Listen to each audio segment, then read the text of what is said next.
If you look in the Quran, you'll realize that Allah appeals to us through various avenues and using various tools or keys to be able to understand a certain type of appeal or argument. One of those things is our intellect. He doesn't insult our intelligence in the Quran.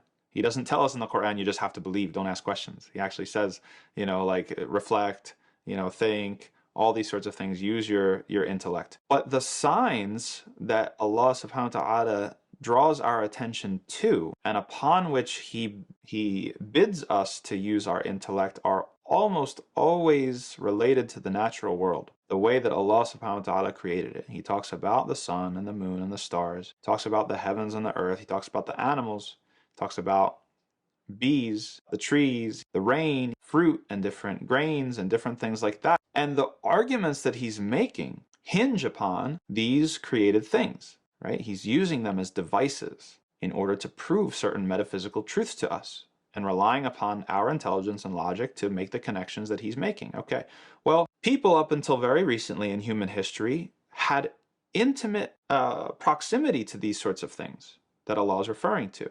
When Allah mentioned a bee, they knew about bees, and they knew exactly about bees, what he was talking about. When he was mentioning the earth and the seasons and this and that, they knew exactly what he was talking about. So what happens in our modern era if our entire lives are living inside of four walls with climate control, air conditioning and heat, artificial light? Then we shuffle to our cars, fire up the car, drive it to work. We're in an office building all day. Okay, go out to a restaurant. That's also indoors. Come back, spend the night. Okay, our whole existence now has become very artificial and very man-made.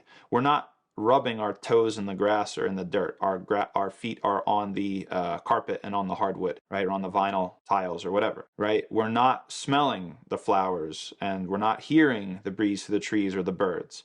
We're hearing the hum of the air conditioner. And we're hearing, like all these other sorts of things. Machine, right? Basically machines, man-made materials, man-made technologies. And whatever, it is what it is. I mean, we're here, okay?